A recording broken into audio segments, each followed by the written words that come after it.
अस्सलामुअलैकुम वरहमतुल्लाहि वबरकातुहू। जनाब बाबूभाई सौपारी वाला गर्ल्स प्राइमरी स्कूल, कक्षा 6, विषय हिंदी। और बच्चों, आज हम आगे पुनरावर्तन देखेंगे, पुनरावर्तन भाग 3, जिसमें आज हम देखने वाले हैं निम्नलिखित प्रश्नों के उत्तर एक एक वाक्य में लिखिए। हम एक एक वाक्य में उत्तर देखेंगे। तो चलो पहले हम देखें। पहला सवाल है, पेड़ हमें किस तरह सुखी बनाते हैं? पेड़ हमें क्या देते हैं? फल फूल बीज देते हैं, बराबर। और इसी तरह हमें वो सुखी बनाते हैं। तो हम क्या लिखेंगे? पेड़ हमें अपने फल, फूल, जड़, छाल और बीज देकर सुखी बनाते हैं। पेड़ हमें अपने फल, फूल, जड़, छाल और बीज देकर सुखी बनाते हैं। नंबर 2 देखें हम। पर्वत किनके उद्गम स्थल है? किनके? पर्वत नदियों और झरनों के उद्गम स्थल है। किनके आएगा? नदियों और झरनों के।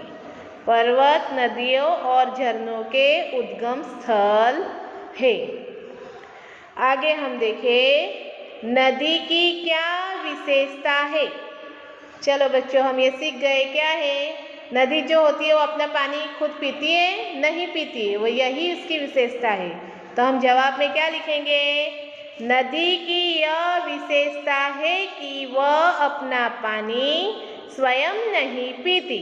फिर से देखें, नदी की यह विशेषता है कि वह अपना पानी स्वयं नहीं पीती, खुद नहीं पीती। आगे देखें चौथा सवाल, तरबूज बाहर और अंदर से कैसा होता है? बच्चों, आपको पता ही होगा, तरबूज आप सबने देखा है। तरबूज जो होता है वो बाहर से कैसा होता है? हरा, और अंदर से लाल होता है। चलो तो हम जवाब में क्या लिखेंगे? तरबूज बाहर से हरा और अंदर से लाल तथा रस भरा होता है। तरबूज बाहर से हरा और अंदर से लाल तथा रस भरा होता है।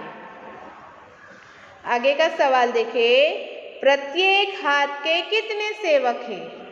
बच्चों, कितने सेवक आएंगे? 5। देखिए हम जवाब, प्रत्येक हाथ के 5 सेवक हैं। फिर से, प्रत्येक हाथ के 5 सेवक हैं। अब आगे का सवाल हम देखेंगे, चिड़िया की क्या विशेषता है? चिड़िया की यह विशेषता है कि वह जरा भी आलस नहीं करती। चिड़िया की क्या विशेषता है?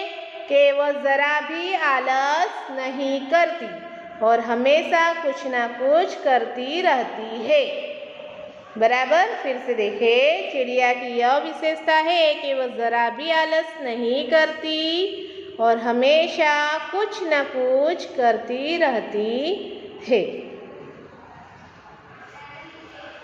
अब हम आगे के सवाल देखें।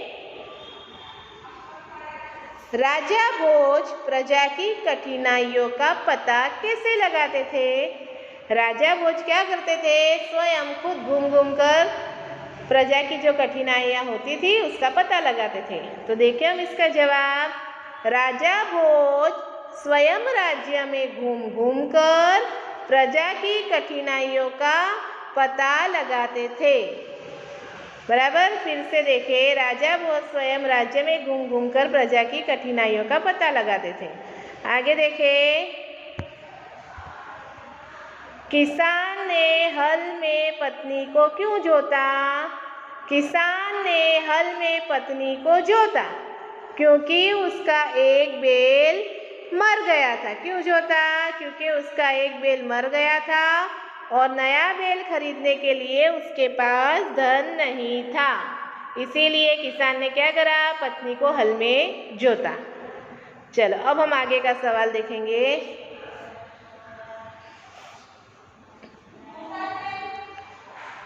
तीसरा देखे, किसान राजा का बेल लाने के लिए खुद तैयार क्यों नहीं हुआ? किसान राजा का बेल लाने के लिए खुद तैयार नहीं हुआ क्योंकि राजा का बेल आने तक अपना काम रोकना उसे मंजूर नहीं था।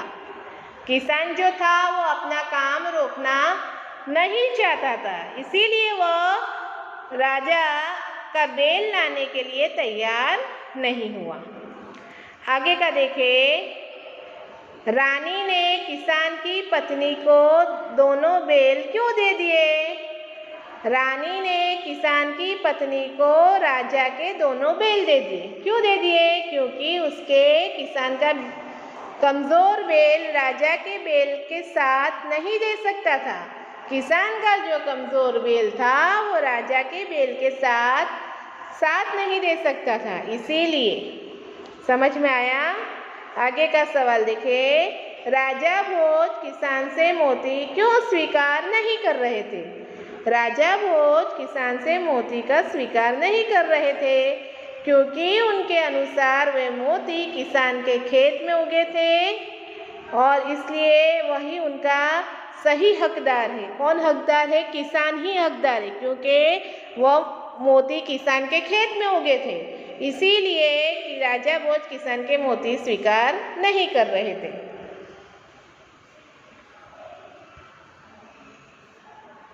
आगे देखें, किसान खेती के लिए किन किन साधनों का उपयोग करता है?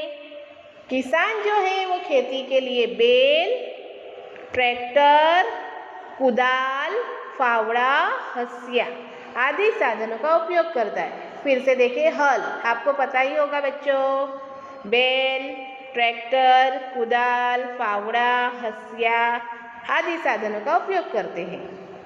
आगे का सवाल देखिए, किसान खेती करके कौन कौन सी फसलें पैदा करते हैं? किसान खेती करके रबी और खरीफ की फसलें पैदा करते हैं। रबी की फसल में क्या आएगा? गेहूँ, जौ, चना, सरसों आदि का उत्पादन होता है और खरीफ की फसल में ज्वार, बाजरा, दालें, चावल, गन्ना आदि की पैदावार होती है। ठीक है बच्चों, याद रहेगा आपको, किसान खेती करके कौन सी? खरीफ और रबी की फसलें पैदा करते हैं। रबी की फसल में गेहूँ, जौ, चना, सरसों आदि का उत्पादन होता है और खरीफ की फसल में ज्वार, बाजरा, दालें, चावल, गन्ना आदि की पैदावार होती है। बच्चों, ये सारे प्रश्न के उत्तर आपको आपकी कॉपी में सुंदर अक्षरों में लिखने होंगे और याद करने भी होंगे।